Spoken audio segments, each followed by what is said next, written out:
প্রথমেই জানিয়ে দেব, নেতানিয়াহুকে গাজা যুদ্ধ আবারও শুরু করার উস্কানি ইসরায়েলি ৩ মন্ত্রী। তারপর জানিয়ে দেব, গাজায় তুরস্কের অন্তর্ভুক্তিকে কেন ভয় পাচ্ছেন নেতানিয়াহু। এখন জানিয়ে দেব, অন্যের ঘাড়ে দোষ দিয়ে গাজায় ইসরায়েলের হামলা। এবং সর্বশেষ জানিয়ে দিব, দুবার গাজা ধ্বংস হতে দেখা বৃদ্ধ আইসের করুণ গল্প। দর্শক, এতক্ষণ শুনছিলেন সংবাদ শিরোনাম। এখন বিস্তারিত জানার আগে আপনাদের কাছে একটি অনুরোধ থাকবে। আপনি যদি আমাদের চ্যানেলে নতুন এসে থাকেন তাহলে সাবস্ক্রাইব করুন, আর এই ভিডিওটি আপনি কোথা থেকে এবং দেশের কোন জায়গা থেকে দেখছেন তা কমেন্ট করুন। নেতানিয়াহুকে গাজা যুদ্ধ আবারও শুরু করার উস্কানি ইসরায়েলি ৩ মন্ত্রীর।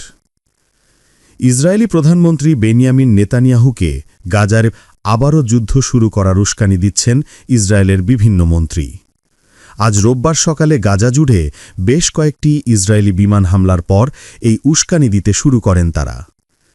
কাতার ভিত্তিক গণমাধ্যম আল জাজিরা এই তথ্য জানিয়েছে। প্রতিবেদনে বলা হয়েছে, ইসরায়েলের উগ্র ডানপন্থী নেতা ও জাতীয় নিরাপত্তা মন্ত্রী ইতেমার বেন গাভির এক এক্স বার্তায় নেতানিয়াহুকে পুনরায় যুদ্ধ শুরু করার আহ্বান জানান। এরপর তিনি বলেন, আমরা চাই ইসরায়েলি বাহিনী তার পূর্ণ শক্তি নিয়ে গাজায় পুরোদমে যুদ্ধ শুরু করুক। ইসরায়েলি অর্থমন্ত্রী বেজালেল স্মুট্রিচ গাজায় ইসরায়েলি হামলার পর এক্স বার্তায় লেখেন, যুদ্ধ। প্রবাসী মন্ত্রণালয়ের এক মন্ত্রী বলেন, যতদিন হামাস থাকবে ততদিন যুদ্ধ চলবে। উল্লেখ্য, মার্কিন প্রেসিডেন্ট ডোনাল্ড ট্রাম্পের মধ্যস্থতায় গাজায় যুদ্ধ বন্ধ করতে সম্মত হয়েছে ইসরায়েল ও হামাস। এরপর থেকে হামাস চুক্তির ধারাগুলো মেনে চললেও ইসরায়েল বিভিন্নভাবে তা লঙ্ঘন করছে। গাজায় তুরস্কের অন্তর্ভুক্তিকে কেন ভয় পাচ্ছেন নেতানিয়াহু? তুরস্ক গাজায় এখন কেবল সাময়িক মধ্যস্থতাকারী হিসেবেই আসছে না, বরং এখন তারাই হবে গাজার প্রধান খেলোয়াড়। ইসরায়েলি গোয়েন্দা সংস্থা মোসাদের সন্ত্রাস দমন ইউনিটের সাবেক প্রধান অবদিত আইলাম বলেছেন, তুরস্ক গাজায় এখন কেবল সাময়িক মধ্যস্থতাকারী হিসেবেই আসছে না, বরং এখন তারাই হবে গাজার প্রধান খেলোয়াড়। এছাড়া গাজার নতুন প্রশাসনের গুরুত্বপূর্ণ অংশীদারও তারা।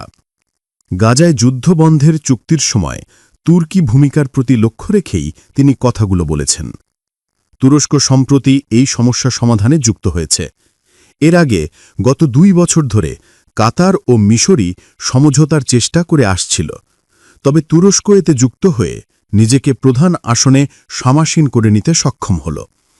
সেজন্যই মিশরের শর্ম আশ-শায়েখে যখন গাজা যুদ্ধবিরতি চুক্তি স্বাক্ষরিত হচ্ছিল, তখন মার্কিন প্রেসিডেন্ট ডোনাল্ড ট্রাম্প বারবার তুর্কি প্রেসিডেন্ট রজব তাইয়েব এরদোগানের প্রশংসা করছিলেন।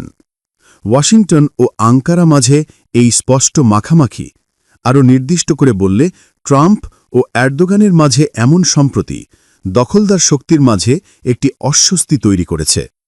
সেজন্যই আবদিত আইলাম জোর দিয়ে সতর্ক করেছেন যে ট্রাম্পের সমর্থনে এরদোগান এই সংকটকে সম্ভাবনায় পরিণত করতে পারেন, যেমনটি ইতঃপূর্বেও তিনি করে দেখিয়েছেন। যুদ্ধোত্তর গাজার রক্ষণাবেক্ষণ, পুনর্গঠন ও গাজার নতুন প্রশাসনে তুরস্কের অন্তর্ভুক্তির মতো ইস্যুগুলো ইসরায়েলের অস্বস্তি কয়েক গুণ বাড়িয়ে দিয়েছে। Misgav institute for national security স্টাডিজের বিশেষজ্ঞ নোয়া লেজিমি ইসরায়েলি উদ্বেগ এভাবে প্রকাশ করেছেন, তুরস্ক কি গাজার যুদ্ধবন্ধ চুক্তিতে টেনে আনার অর্থ হল এই স্বীকৃতি দেয়া যে তুরস্ক আঞ্চলিক গুরুত্বপূর্ণ শক্তি, এবং এই বাস্তবতা মেনে নেয়া মধ্যপ্রাচ্যের আঞ্চলিক অন্তর্ভুক্তিমূলক চুক্তি তুরস্ক ছাড়া সম্ভাবী নয়। বিশেষ করে ফিলিস্তিনি ইস্যুতে তুরস্ক ছাড়া আঞ্চলিক চুক্তি সম্ভাবী নয়। তেল আবিব বুঝতে পারছে যে দৃশ্যপটে তুরস্কের উপস্থিতি ইরানের মতো নয়, কারণ ইরান মধ্যপ্রাচ্যে তেমন জনপ্রিয়তা অর্জন করতে পারেনি। একে তো তাদের আদর্শিক পার্থক্য আছে, তদুপরি সিরিয়া, ইরাক, লেবানন ও ইয়েমেনে তারা ভুলের রাজনীতি করেছে। কিন্তু তুরস্ক এক্ষেত্রে ব্যতিক্রম। আঞ্চলিক প্রতিবেশী দেশগুলোর সাথে তারা কূটনীতিতে সফলতার স্বাক্ষর রেখেছে। যদিও আরব বসন্তের পর প্রতিবেশী আরব দেশগুলোর সাথে তুরস্কের সম্পর্কে টানাপোড়েন সৃষ্টি হয়েছিল, কিন্তু আঙ্কারা এর কিছুদিন পর থেকেই সম্পর্কের উন্নয়নে মনোযোগ দিয়েছে। এখন তো গাজা যুদ্ধ প্রেক্ষাপটে একসাথে কাজ করারই সুযোগ পাচ্ছে। সেজন্য ইসরায়েল ভালো করেই বুঝে গেছে যে ইরান যেসব সমস্যার সম্মুখীন হয়েছিল তুরস্ক তার মুখোমুখি হবে না। ফলে ইসরায়েলি সন্ত্রাস বিরোধী বিশেষজ্ঞ এলি কারমন সতর্ক করেছেন যে বর্তমান পরিস্থিতি ইসরায়েলের জন্য দীর্ঘমেয়াদে হুমকি তৈরি করবে। এটি ইসরায়েলের জন্য সিরিয়ার পাশাপাশি নতুন সংকট হিসেবে উপস্থিত হবে। মূলত ইসরায়েলি এসব ভয়ের গভীরতা বুঝতে হলে মধ্যপ্রাচ্যে তুরস্কের স্বার্থ পাঠ করতে হবে, বিশেষ করে গাজায় তাদের অন্যের ঘাড়ে দোষ দিয়ে গাজায় ইসরায়েলের হামলা। গাজায় উত্তেজনা আবারও তীব্র আকার ধারণ করেছে। ইসরায়েলি সংবাদ মাধ্যমের বরাত দিয়ে বার্তা সংস্থা রয়টার্স জানিয়েছে, ইসরায়েলি প্রতিরক্ষা বাহিনী আইডিএফ গাজার দক্ষিণাঞ্চলের রাফা এলাকায় বিমান হামলা ও কামানের গোলাবর্ষণ চালিয়েছে। এই হামলার পেছনে হামাসের একটি হামলাকে দায়ী করা হচ্ছে, যা মার্কিন যুক্তরাষ্ট্রের মধ্যস্থতায় গত 11 অক্টোবর স্বাক্ষরিত যুদ্ধবিরোধী চুক্তির লঙ্ঘন বলে মনে করা হচ্ছে। ইসরায়েলি সংবাদমাধ্যম কানের প্রতিবেদন অনুযায়ী রোববার 19 অক্টোবর দুপুরে হামাস সংশ্লিষ্ট সন্ত্রাসীরা রাফাতে ইসরায়েলি সেনাদের উপর হামলা চালায়। এই হামলায় অ্যান্টি ট্যাঙ্ক মিসাইল, স্নাইপার গুলি, মর্টার এবং ছোট অস্ত্র ব্যবহৃত হয়। ইসরায়েলি সেনারা সেখানে যুদ্ধবিরতির শর্ত মেনে সন্ত্রাসী অবকাঠামো যেমন টানেল এবং সামরিক স্থাপনা ধ্বংস করছিল। হামলায় কোনো ইসরায়েলি সেনা হতাহতের খবর পাওয়া যায়নি, তবে এর জবাবে ইসরায়েলি বাহিনী রাফাতে 20টিরও বেশি লক্ষ্যবস্তুতে বিমান হামলা চালায়, যার মধ্যে ছিল হামাসের কমান্ড সেন্টার, অস্ত্রের গুদাম এবং অন্য সন্ত্রাসী অবকাঠামো। পাশাপাশি কেন্দ্রীয় গাজার নুসেইরাত শরণার্থী শিবিরেও হামলার খবর পাওয়া গেছে, যদিও আইডিএফ এটি নিশ্চিত করেনি। গাজার স্বাস্থ্য মন্ত্রণালয় জানিয়েছে, আজকের হামলায় কমপক্ষে 38 জন ফিলিস্তিনি নিহত এবং 140 জনের বেশি আহত হয়েছেন। গাজার সরকারি গণমাধ্যম অফিস শনিবার জানিয়েছে, যুদ্ধবিরতি চুক্তির পর ইসরায়েল 47 বার তা লঙ্ঘন করেছে, যার ফলে 38 জন নিহত এবং 143 জন আহত হয়েছে। এদিকে খান ইউনিস এবং রাফার হাসপাতালগুলো আহতদের চিকিৎসায় হিমশিম খাচ্ছে। সাহায্য সরবরাহের পথও সীমিত হয়ে পড়ায় গাজার মানবিক সংকট আরও তীব্র হচ্ছে। ইসরায়েলি প্রধানমন্ত্রী বেঞ্জামিন নেতানিয়াহু এই ঘটনার পর জরুরি নিরাপত্তা মন্ত্রিসভার বৈঠক ডাকেন। তিনি বলেন, ইসরায়েল যে কোনো হুমকির বিরুদ্ধে কঠোরভাবে জবাব দেবে। অপরদিকে হামাসের সশস্ত্র ভাগ আল কাসাম ব্রিগেডস অবশ্য দাবি করেছে, রাফাতে কোনো হামলার বিষয়ে তাদের কাছে তথ্য নেই এবং তারা যুদ্ধবিরোধী মেনে চলছে। মার্কিন যুক্তরাষ্ট্র হামাসের হামলাকে যুদ্ধবিরোধী লঙ্ঘন হিসেবে অভিহিত করেছেন এবং প্রেসিডেন্ট ট্রাম্প গাজাকে নিরস্ত্রীকরণ করার ওপর জোর দিয়েছেন। জাতিসংঘ এবং অন্য আন্তর্জাতিক সংস্থা উভয় পক্ষকে উত্তেজনা কমানোর আহ্বান জানিয়েছে। জাতিসংঘের ত্রাণ প্রধান টম ফ্লেচার খান ইউনিসের ধ্বংসের ছবি শেয়ার করে গাজার মানবিক নির্যাতনের কথা তুলে ধরেছেন।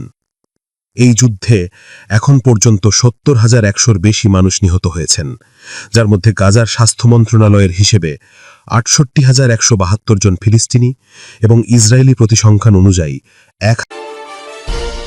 দুবার গাজা ধ্বংস হতে দেখা বৃদ্ধ আইসের করুণ গল্প।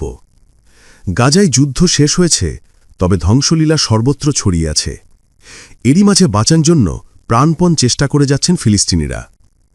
দীর্ঘ সময় ধরে গাজায় ইসরায়েলি ভয়ঙ্কর আগ্রাসনের ফলে অনেকেই নিজের শেষ সম্বলটুকু হারিয়ে আজ নিঃস্ব হয়ে পড়েছেন। এ অবস্থায় কেউ নতুন করে বাঁচার স্বপ্ন দেখছেন, আবার কেউ হতাশায় ভেঙে পড়েছেন। বলছেন গাজায় আর কোনো ভবিষ্যৎ নেই। তাদেরই একজন হলেন 89 বছর বয়সী আইস ইউনুস। এই বৃদ্ধ গাজাকে নিজ চোখে দুবার ধ্বংস হতে দেখে পুরোপুরিভাবে আশাহত হয়ে পড়েছেন। 1948 সালে আরব ও ইসরায়েল যুদ্ধে গাজাকে একবার ধ্বংস হতে দেখেছেন আইস। এরপর জীবনের পরন্ত বেলায় এসে আবার সাক্ষী হলেন নির্মম নিষ্ঠুর ইতিহাসের। ব্রিটিশ শাসিত ফিলিস্তিনে তার ছিল স্বপ্নের আঙুর বাগান, গম ও ভুট্টার ক্ষেত। কিন্তু মাত্র 12 বছর বয়সে আরব ও ইসরায়েলের মধ্যে যুদ্ধের ফলে সবকিছু ফেলে রেখে দাদির সঙ্গে বাড়িঘর ছেড়ে কাঁদতে কাঁদতে পালিয়ে যেতে বাধ্য হন তিনি।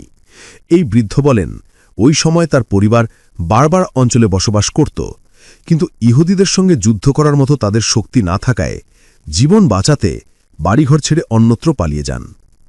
আইস ও তার দাদি উটের পিঠে করে ওই সময় বারবারা থেকে 7 মাইল দক্ষিণে চলে যান যেটি ছিল মিশরের দখলে এবং পরবর্তীতে এটি গাজা উপত্যকা হিসেবে পরিচিতি পায়। ওই সময় এর দৈর্ঘ্য ছিল ২৫ মাইল এবং চওড়াই ছিল মাত্র কয়েক মাইল। তখন অঞ্চলটি সবেমাত্র মিশর দখলে নিয়েছিল। ১৯৪৮ থেকে ১৯৪৯ সালে আরব ও ইসরায়েল যুদ্ধে অন্তত ৭ লাখ ফিলিস্তিনি তাদের বাড়িঘর হারিয়ে শরণার্থী হয়ে পড়েন। এর ফলে প্রায় ২ লাখ ফিলিস্তিনি গাজা উপত্যকা হিসেবে পরিচিতি পাওয়া ওই অঞ্চলে আশ্রয় নিয়েছিলেন। আর সেখানে বসবাসের জন্য কাঠের টুকরো দিয়ে একটি আশ্রয়স্থল গড়ে তোলেন আইস। পরে ওই স্থানে জাতিসংঘের প্রতিষ্ঠিত তাঁবু ক্যাম্পে চলে যায় তার পরিবার। ফিলিস্তিনের এই বৃদ্ধ এখন গাজার খান ইউনিসের আল মাওয়াসি এলাকায় বসবাস করছেন। তবে ২০২৩ সালের ৭ই অক্টোবর গাজা যুদ্ধ শুরু হবার ৭ মাস পর গত বছর রাফার দক্ষিণ গাজা শহর থেকে আবারও বাস্তুচ্যুত হন আইস ও তার পরিবার। ওই অঞ্চলে থাকা তার বাড়িটি এখন ধ্বংসস্তূপে পরিণত হয়েছে। সেখানে এখন কয়েক মিটার জুড়ে সাদা তাঁবু টাঙিয়ে ছোট ছোট আশ্রয় গড়ে তোলা হয়েছে। ১৮ সন্তানের বাবা আইসের ৭৯ জন নাতি নাতনি রয়েছে। এদের মধ্যে ২ জন কয়েক মাস আগেই জন্ম নিয়েছে। এ অবস্থায় গাজায় ধ্বংসস্তূপের মাঝেই তাদের বসবাস করতে হচ্ছে। তবে দুবার গাজাকে নিজ চোখে ধ্বংস হতে দেখে তিনি নিরাশ হয়ে পড়েছেন। বলছেন, গাজায় আর কোনো ভবিষ্যৎ নেই।